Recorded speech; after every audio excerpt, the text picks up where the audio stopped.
24 janvier 1908. Le fleuve est enfin pris. Les plus aventureux ont traversé dimanche 19, et comme la glace est très unie, les voitures passent sans aucun chemin.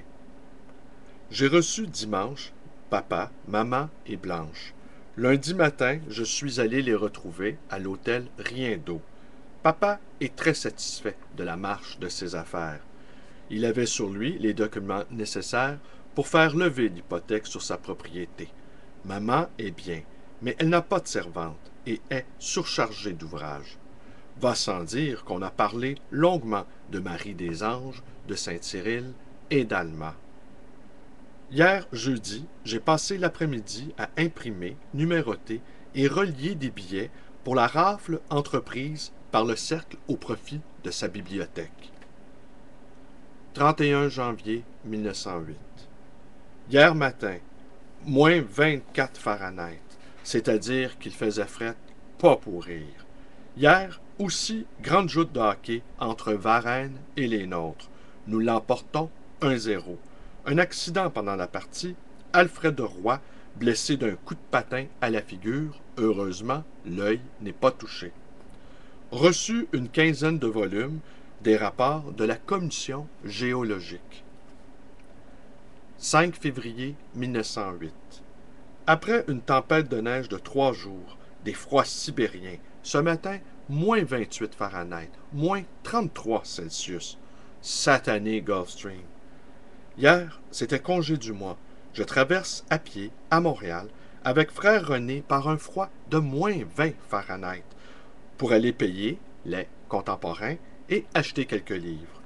Il y a longtemps que je n'ai écrit un mot chez nous.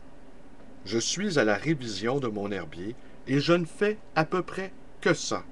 D'études, point, de lecture, point. 4 mars 1908. Juste un mois depuis la dernière fois que j'ai écrit ici.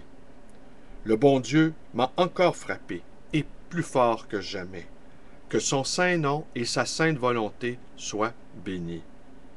Les hémorragies m'ont pris le 16 février à l'église, au moment où je me disposais à aller communier. On m'a ramené à la maison sur un brancard, porté par 6 frères. C'était macabre. Les crachements de sang ont duré une dizaine de jours.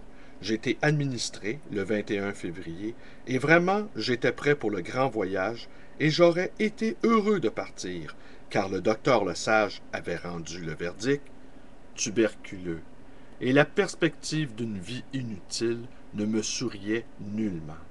Sincèrement, quand le docteur Guérin a affirmé que je ne mourrais pas tuberculeux, à côté d'une certaine joie, j'ai éprouvé un certain désappointement. Quand on est prêt. Enfin, je me suis levé dimanche, le premier jour du mois de Saint-Joseph. J'ai reçu la visite de papa, de Freddy Lavigne, un ancien ami de Saint-Norbert, de M. Payette et son fils, des chers confrères provinciaux, Osmond, Neil, Ostian, Vincent, Clovis, Auguste, Patrick, etc. 8 mars 1908. J'ai été souffrant ces jours derniers, un peu physiquement et beaucoup moralement. Je souffre dans mes plus chères convictions, dans mes idées sur l'éducation et la discipline. Rien que d'entendre ces gémissements sur la dégénérescence de notre race canadienne m'énerve.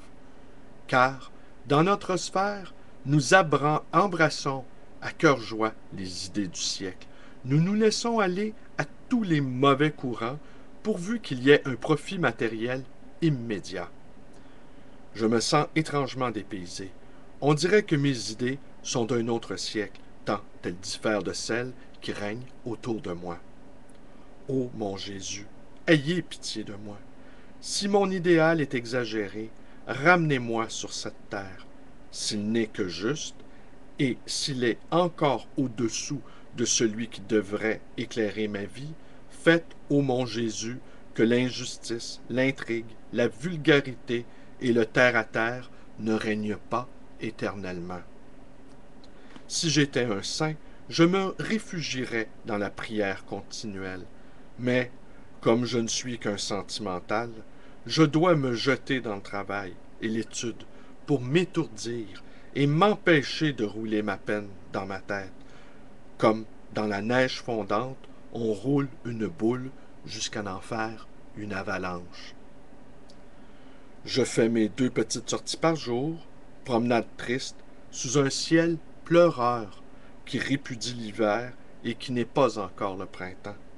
Entre-temps, cette semaine, j'ai avalé 250 pages de la physique de Bazin. Je vais maintenant m'atteler à ma correspondance. 13 mars 1908. C'est bien connu qu'il faut avoir toute sa journée à soi pour ne trouver du temps pour rien. Aussi, du 8 au 13 matin, mardi le 10, j'assiste à une séance au Mont-Saint-Louis, programme 6 juin. Mercredi, je passe la journée à Montréal, dans les magasins de nouveautés.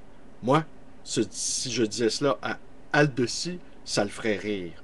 Hier, je vais au Mont de la Salle où je ne vois pas grand-chose. La traversée achève. Frère Martinus a craché du sang ces jours derniers. 21 mars 1908. Sont passés en route pour le passé, la Saint-Patrice. Je suis allé au Monument national entendre The Siege of Limerick. Ce qui me frappe encore le plus dans ces démonstrations irlandaises, c'est la manière de faire des assistants. Le personnage, qui ne leur est pas sympathique, doit se résigner à parler pour les coulisses, car il est littéralement hué aussitôt qu'il ouvre la bouche. 2. La Saint-Joseph. J'ai passé la journée au Mont-de-la-Salle et assisté à une séance du petit noviciat. On y jouait les chevaliers de Malte. Quant à ma santé, je ne sais guère à quoi m'en tenir. Aussi l'autre jour, le docteur Lesage m'ausculte et confie au frère directeur qu'il se forme une caverne dans mon poumon. Le lendemain, le frère directeur, insistant pour m'envoyer chez le docteur Guérin, me dit l'opinion de Lesage. J'avoue que cela m'a fait mal et m'a retourné. On peut être prêt à mourir, content même, mais ces fluctuations perpétuelles des princes de la science qui vous invitent à bâtir aujourd'hui des châteaux de cartes que d'un revers de la main ils renverseront le jour suivant, peuvent énerver n'importe qui. Surtout ceux, comme moi, ne sont pas hauts dans l'échelle de la perfection. Toujours est-il que nous sommes allés chez Guérin et qu'il a soutenu son hypothèse que c'est le cœur qui est malade et qu'il faut soigner. Quoi qu'il en soit, je laisse ma pauvre carcasse aux soins de Jésus, mon bon maître. Que les médecins collent leur oreille sur mes côtes tant qu'ils le voudront, lui seul sait ce qu'il y a derrière et pour combien d'années j'ai à souffrir sur cette terre. Hier, reçu une splendide publication de la ferme expérimentale Mauvaise Herbe. Les chromos sont d'un fini parfait. Le 19, nous avons fait la distribution des prix de course. Frère Adalbert y a fait chanter la course en patin et la galette, chefs-d'œuvre qui lui ont coûté une grande dépense de phosphore et qui constituent ses débuts dans l'art des vers. 23 mars 1908. Temps horrible. De quoi mettre Jean qui rit dans la peau le plus bœuf des bleus. Moi, je ne prie pas. Je mène une vie d'animal, ou à peu près. La seule circonstance où la raison prend le dessus, c'est pour m'indiquer et m'imposer le travail comme remède à l'ennui. Reçu aujourd'hui une lettre de Fletcher m'annonçant que je serai le premier à signaler au Canada le Botumus umbuletus, L. Si cela se vérifie, j'y reviendrai. Et bien voilà, on est le 21 janvier 2012 et aujourd'hui, je vous ai lu le journal intime du frère Marie-Victorin. Alors, voilà. Si mes petites vidéos vous plaisent, vous pouvez vous abonner à ma chaîne YouTube, Blalonde 100, laissez vos commentaires. Venez me rejoindre sur ma page Facebook également. Venez me visiter à ma librairie, le Livre Voyageur, à Côte-des-Neiges, à côté de l'Oratoire. Et toujours, vous pouvez même me téléphoner si vous avez envie de discuter avec moi de l'ouvrage du frère Marie-Victorin. C'est toujours un plaisir de parler du frère Marie-Victorin. Eh bien, je vous remercie d'être avec moi et passez une belle journée.